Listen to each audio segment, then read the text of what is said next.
Oi pessoal, tudo bem? Estou aqui fazendo um fechamento do mês das leituras concluídas.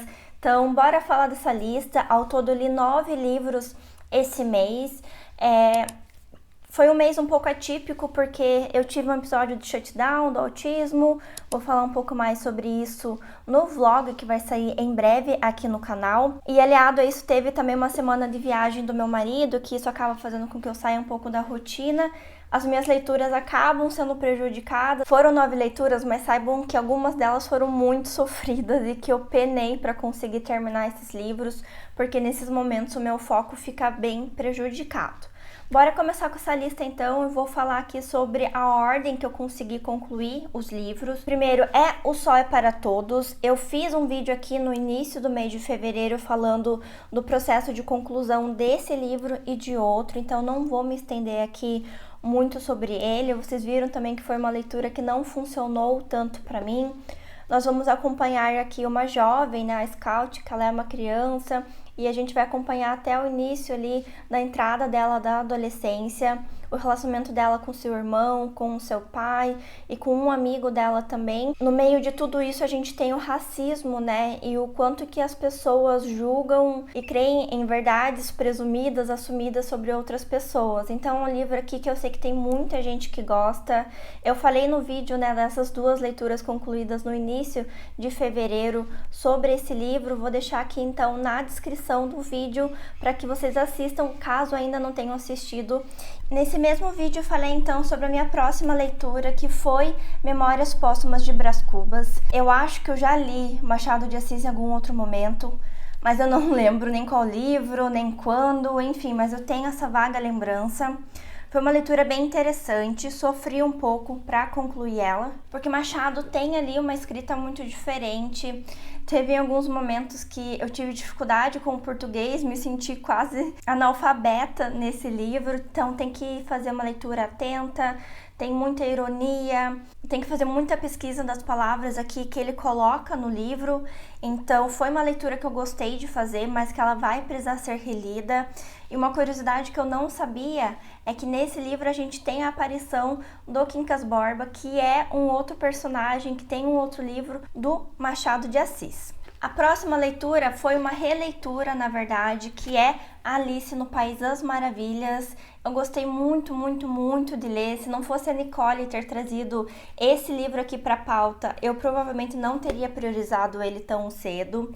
E eu fiquei muito surpresa, né, porque eu já li, mas eu lembrava muito pouco da história, eu lembrava de alguns elementos da narrativa, mas não do conteúdo, das filosofias, da profundidade do que é a história. Aqui a gente vai acompanhar então a viagem da Alice através desse mundo aí das maravilhas. Eu recomendo muito a leitura porque eu vejo que ele é um livro que ele é infantil, mas ele faz muito mais sentido quando você é adulto, que você consegue perceber as nuances, as reflexões e o quão filosófico ele pode ser. E o próximo livro, então, é O Grande Gatsby. Esse aqui é um livro que eu estava muito tempo ansiosa para ler. Ele tá na minha lista de 12 livros para 2024.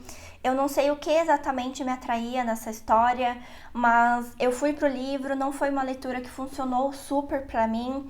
Eu li alguns textos de apoio, estou nesse processo de ler ainda para fazer a resenha aqui para o canal, porque os livros dessa lista de 12 livros vão todos ganhar resenha aqui para vocês entenderem um pouquinho mais. Mas mesmo assim é um livro que talvez vá fazer mais sentido para mim na releitura, mas não foi um livro que nesse primeiro momento eu gostei tanto, que eu favoritei. Eu acho que talvez as nuances que ele traz aqui não sejam aquelas que me chamam mais a atenção. Obviamente que isso não quer dizer que um livro é ruim, nem nada do gênero, só que o meu processo de leitura não foi tão gostoso, tão prazeroso quanto eu imaginei que seria e que eu esperava que seria também. Aqui nós vamos acompanhar então essa história, né, do Grande Gatsby através do olhar de um outro personagem, esse homem ali enigmático que depois de certo tempo aparece com muita riqueza, que ninguém sabe de onde aquela riqueza veio. Me lembra um pouco o Heathcliff do Morro dos Ventos Uivantes, que volta, né? Nós vamos descobrir o porquê que toda aquela riqueza foi construída, o que ele pretendia com isso. A gente tem aqui uma nuance também do quanto que as relações são descartáveis, né, na sociedade, principalmente aquelas que são pautadas na aparência, e o quanto que a gente tem pessoas próximas a gente muitas vezes somente por interesse. Então tem camadas bem interessantes de reflexão, tá? Então leiam e tirem suas próprias conclusões, que eu acho que é um livro que vale muito ser lido, mesmo que para mim não tenha sido a melhor experiência. Bom, e terminei também o Histórias Extraordinárias do Poe. Eu acho que esse foi o meu primeiro livro de conto da vida. Tô com essa sensação. Acho que não estou errada. Mas, enfim, esse é um livro aqui que tá também na minha lista de 12 livros para 2024. Tem alguns contos que eu amei, outros que eu não gostei tanto. E eu estou pensando em reler os contos que eu mais gostei para poder trazer na resenha para vocês. Dentre desses está a Ligeia, o Gato Preto, o Poço e o Pêndulo. A Máscara da Morte Rubra, eu gostei bastante desse conto. A Queda da Casa de Usher. O Escaravelho de Ouro, eu achei sensacional. Por sinal, essa semana a gente foi passear aqui na cidade, né? E a gente viu um besourão, assim, enorme. E na hora eu lembrei, eu sei que não é o mesmo inseto, mas me lembrou na hora desse conto. O William Wilson é um conto que traz muitos dos aspectos que o Dostoiévski vai abordar em O Duplo, então eu achei muito interessante. E o Retrato Ovalado também gostei bastante. Então esses foram alguns dos contos que eu gostei desse livro. Acho que vale a experiência. Eu gostei muito de ter me desafiado a ir para a literatura do Poe, que é uma coisa que fazia tempo que eu estava querendo. E a princípio estou muito contente com a lista que eu fiz de 12 livros para esse ano, porque eu acho que tem muitas coisas que eu estava com vontade de ler, outras que eu quero me desafiar a ler mais. Então, assim, achei sensacional. E eu terminei um outro livro que foi, assim, muito querido, e eu fiquei muito surpresa quando eu vi que tem pessoas que não gostam tanto dele, e isso fala, né, de como que é o nosso processo de leitura, de tão individual e tão único que é O Apanhador no Campo de Centeio. Gente, esse livro funcionou tanto pra mim, mas tanto, tanto. Eu sei que o pessoal reclama, né, aqui desse livro, que o personagem principal, ele vai ser chato, ele é um adolescente pentelho, ele tem uma fala, assim, que dá às vezes uma agonia, mas pra mim ele resbala em um dos meus temas preferidos na literatura, que é a solidão. E como esse jovem, ele está solitário, passando por um processo de luto que ainda não se encerrou, que ele ainda não conseguiu processar e que ele precisa de suporte. Então eu quero trazer uma resenha sobre ele. Por sinal, eu estou relendo, eu terminei de ler ele pelo Kindle e agora eu retomei a leitura. Eu estou na página 74 ainda. Estou fazendo minha leitura um pouco mais aprofundada, pegando mais algumas nuances do enredo, porque eu quero trazer uma resenha bem completa desse livro, porque eu acho que ele merece. E porque foi uma grata surpresa, era um daqueles livros também que eu estava um pouco curiosa para ler. E eu vi um vídeo, na verdade, de uma youtuber gringa, que eu vou deixar aqui o link para vocês assistirem o vídeo. Eu não lembro o nome dela, gente, mas eu vou deixar aqui na descrição para vocês. Que ela fala que ela leu na adolescência por conta da escola, era uma leitura obrigatória, e ela releu, e na primeira leitura ela tinha odiado, e depois na releitura se tornou um dos clássicos preferidos dela. Então isso me despertou muito interesse, e que bom que deu certo de acontecer essa leitura. Eu tenho essa edição aqui da Todavia, que ela é maravilhosa, eu adoro, eu gosto do papel, eu gosto da textura da capa, eu gosto de como que ele abre o livro, ele é muito gostoso pra mim, muito confortável de se ler. Aqui a gente vai acompanhar então esse personagem principal que está sendo expulso, né? Ele foi expulso pela 1000ª vez de uma escola e ele não quer voltar para casa para receber uma bronca dos pais, e ele resolve então perambular por Nova York até dar ali o dia em que ele deveria voltar para casa e que os pais já estivessem cientes, porque ele não queria chegar em casa antes disso e ser trucidado pelos pais. Então a gente tem essa peregrinação dele pela cidade, essas tentativas de encontrar outras pessoas. A gente acompanha também o relacionamento dele com o irmão e com a sua irmã. Então é um livro bem bacana, e ele tem um desfecho que Eu achei muito bonito e me deu um pouco de esperança do que poderia acontecer com esse personagem dali pra frente. Então, eu recomendo a leitura. Se você já leu, se você não leu, deixa aqui nos comentários. Se você leu e não gostou, me conta o porquê, porque eu também quero saber. Eu acho que esse é um daqueles livros que divide muitas opiniões. E avançamos então para Fahrenheit. Esse que é um livro que eu estou lendo com o Clube Ethos. Eles têm uma turma chamada Ethos Light, que são livros mais curtinhos ao longo de todo o ano, são 12 livros. Ainda dá para entrar, o próximo livro vai ser O Velho e o Mar, que eu estou muito ansiosa para ler. Mas Fahrenheit, ele foi o livro aí de fevereiro. Eu entrei em fevereiro também, eu perdi a primeira leitura, mas como fica tudo salvo na plataforma, eu consigo acompanhar depois, né, ver os conteúdos que as meninas, a Gabi e a Lari produziram. Mas então eu li esse livro por conta disso, ele não estava no meu radar até então, é a minha primeira distopia que eu li até o momento. Eu preciso confessar para vocês que no início a minha experiência não foi tão legal. Eu sei que essa é uma distopia que ela é favorita de muita gente, mas aqui a gente vai acompanhar então esse personagem, né, que ele é um bombeiro, só que nesse universo, o bombeiro, ele bota fogo nos livros, ele não apaga incêndios. E a gente vai ter, então, esse processo de reflexão e uma tentativa de entendimento até do personagem principal, de que por que os livros são queimados, o que contém no livro, que ele é tão perigoso. E ele começa a tomar algumas ações e em determinado momento ele se vê em um apuro tremendo. Mas a minha percepção quando eu estava lendo esse livro foi de que tem tanta coisa aqui sendo debatida, que ela é tão já batida aqui na nossa sociedade, as pessoas que ficam no TikTok, essa ânsia por consumir conteúdos cada vez mais rápidos, o excesso de uso de telas, e assim, todas as temáticas que a gente aborda hoje.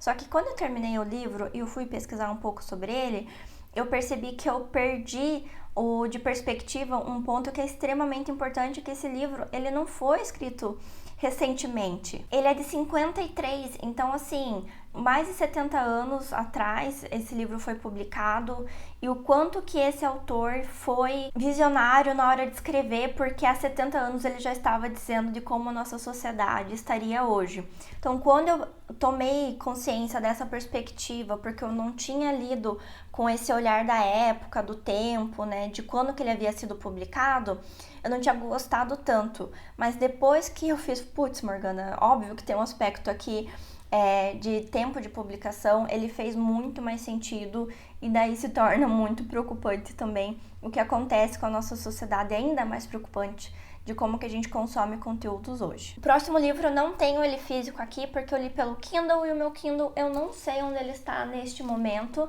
Vamos fazer de conta que ele está aqui, mas foi O Estrangeiro. Gente, eu fazia muito tempo também que eu tava com vontade de ler esse livro, e ele é super curtinho, eu acho que ele não tem 100 páginas, e ainda bem que eu tomei essa decisão. Li também com a Nicole, eu acho que todos esses livros aqui eu li com a Nicole, sim, todos eles, com exceção de um, que é o próximo. E eu não sei nem o que dizer. Eu fiz uma leitura com bastante anotação, trazendo as minhas reflexões para o papel. Deu 2 folhas, frente e verso, e eu acho que se eu parasse um pouco mais, escrevia mais ainda, porque ele mexeu muito comigo. Com certeza é um dos livros aí favoritados para mim. Ele vai trazer, então, esse personagem que logo de cara ele descobre que a mãe dele faleceu, e a gente percebe que ele reage, né, a esse falecimento de uma forma não tão convencional. Então, ele não chora, todo o falecimento, o velório, o enterro para ele, nada mais é do que um incômodo. Mas não é assim, meu Deus, minha mãe morreu, sabe? Ele vai ter uma série de outros desdobramentos. Essa história, como é uma história muito curta, não tem como comentar dela sem trazer spoilers, mas eu não quero fazer isso agora. Eu tô pensando ainda se eu trago uma resenha sobre ele para eu trazer alguns elementos que eu considerei importante. Mas basicamente tem uma parte que ele vai cometer um crime, e no julgamento o que mais vai pesar na vida dele, em todo esse processo de julgamento, é o fato dele não ter chorado e ele não ter sofrido, não ter passado pelo luto da morte da própria mãe. E eu adoro essa reflexão porque como que a sociedade dita as formas com que a gente precisa reagir a eventos traumáticos. Então tem pessoas que quando estão em situações ali extremas, elas começam a rir, elas têm reações que não são tão esperadas, mas que por que a gente tem que reagir da forma com que a sociedade está demandando, né? Então eu achei muito curioso. Eu, como uma pessoa autista, eu sei que muitas vezes eu não reajo como a sociedade espera. Então nesse aspecto eu me identifiquei muito com a história. E um dos processos, né, uma das características do autismo é o masking, que é quando você mascara, né, o teu sentimento, as tuas emoções para se adequar a uma situação. Eu já faço isso de forma tão natural que eu não sei mais quando que é um mascaramento e quando eu tô sendo eu mesma. Isso é péssimo pra mim, é uma sensação horrível, porque dá aquela sensação de falsidade, né? Mas eu percebo que é necessário para que a gente consiga ter relacionamentos minimamente viáveis em sociedade. E super me expus aqui agora, né, com esses comentários, mas eu gosto de trazer também um pouco dessas nuances e como que a sociedade marginaliza as pessoas que não atendem a esses estereótipos esperados e que o quanto que as pessoas também sofrem por isso sem ter necessidade. Então, é um livro que para mim suscitou muitas reflexões e é aquele tipo de livro pequeno, mas muito potente. Falando de livros pequenos e potentes, eu terminei minha releitura do Deserto dos Tártaros, gente. Eu terminei agora, faz tipo 2 horas esse livro e eu estou ainda muito emotiva, muito mexida. Eu nem fiz pouca anotação nele, quase. Também anotei bastante. E pra mim, um dos principais pontos é que eu já sabia o que ia acontecer no final da história. Eu queria tanto que o personagem tivesse um final diferente. Eu senti que eu aprofundei muito mais a leitura, mas ao mesmo tempo ela foi muito mais pesada emocionalmente, porque eu já sabia o que ia acontecer, eu fui percebendo um pouco mais o encadeamento dos fatos, e isso fez com que isso ficasse mais pesado, sabe? O final, pra mim, ele é extremamente sofrido, de partir meu coração. Não tem nada trágico que acontece, não é um livro assim super movimentado, mas é um livro que mexe muito comigo. Vocês já sabem, né, sobre isso. Falei sobre no meu vlog, a gente já tem resenhas sobre ele também aqui no canal. Vou deixar tudo aqui no link também da descrição para vocês terem contato com essas obras e a minha percepção sobre elas. Mas para mim só reforça a importância e o valor das releituras. E eu sou uma leitora que estou começando agora esse processo de releituras, mas já me apaixonei e eu vejo que a releitura para mim ela é muito mais lenta e muito mais profunda. Mas vou confessar que chegou no meio pro final desse livro aqui, eu não vi a hora que ele acabasse, gente, porque comecei a sofrer tanto, comecei a ficar tão angustiada, porque, meu Deus do céu, não acredito que isso vai acontecer de novo, e eu já sabia o que ia acontecer. Mas ao mesmo assim eu senti muito, sabe? Senti muito pelo que aconteceu. Então foi um mix de gostar muito e favoritar esse livro, porque eu já tinha dado 5 estrelas, mas ele se tornou um favorito da vida. Mas senti essa angústia, senti essa tristeza. É um livro muito potente. Não é um livro para todo mundo, mas eu recomendo muito que vocês deem uma chance, porque é um clássico e eu acho que é um clássico que vale muito a pena ser lido. Ele tem 170 páginas, então você consegue ler em um final de semana.